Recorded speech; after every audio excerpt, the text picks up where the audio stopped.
യെരിഹോയുടെ മതിലുകൾ. ഇസ്രായേല്യർ യോർദാൻ നദി കടന്ന് വാഗ്ദത്ത ദേശത്ത് പ്രവേശിച്ചപ്പോൾ അവരുടെ മുന്നിൽ വന്ന ആദ്യത്തെ വലിയ തടസ്സം ശക്തമായ കോട്ടയായ യെരിഹോ നഗരമായിരുന്നു. ആ നഗരത്തിന്റെ ചുറ്റും വളരെ ഉറപ്പുള്ള ഉയർന്ന മതിലുകൾ ഉണ്ടായിരുന്നു. മനുഷ്യബുദ്ധി കൊണ്ടും സൈനിക ശക്തി കൊണ്ടും അതിനെ തോൽപ്പിക്കുന്നത് അസാധ്യമായി തോന്നി. എന്നാൽ ദൈവം യോശുവയ്ക്കും ഇസ്രായേൽ ജനങ്ങൾക്കും ഒരു വിസ്മയകരവും അപൂർവവുമായ വിധാനം നൽകി. ദൈവം കൽപ്പിച്ചത് 6 ദിവസത്തേക്ക് ജനങ്ങൾ ദിവസത്തിൽ ഒരിക്കൽ വീതം നഗരത്തിന്റെ ചുറ്റും നടന്നു വരണം. നിയമപ്പെട്ടകം പുരോഹിതന്മാരുടെ മുമ്പിൽ കൊണ്ടുപോകണം.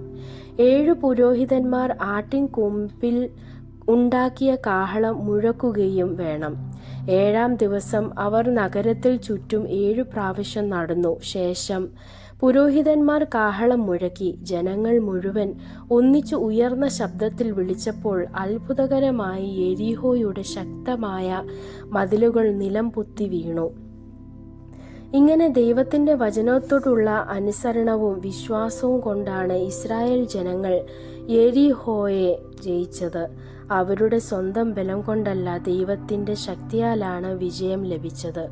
ഈ കഥ നമ്മെ പഠിപ്പിക്കുന്നത് ദൈവത്തിന്റെ മാർഗങ്ങൾ പലപ്പോഴും മനുഷ്യബുദ്ധിക്ക് വിചിത്രമായി തോന്നിയാലും ദൈവം പറഞ്ഞതുപോലെ അനുസരിക്കുമ്പോൾ വിജയം ഉറപ്പാണ്. യെരിഹോയുടെ മതിലുകൾ പോലെ നമ്മുടെ ജീവിതത്തിലും പല തടസ്സങ്ങളും ഉണ്ടാകും. എന്നാൽ ദൈവത്തോടുള്ള വിശ്വാസവും അനുസരണവും നമ്മെ വിജയത്തിലേക്ക് നയിക്കും.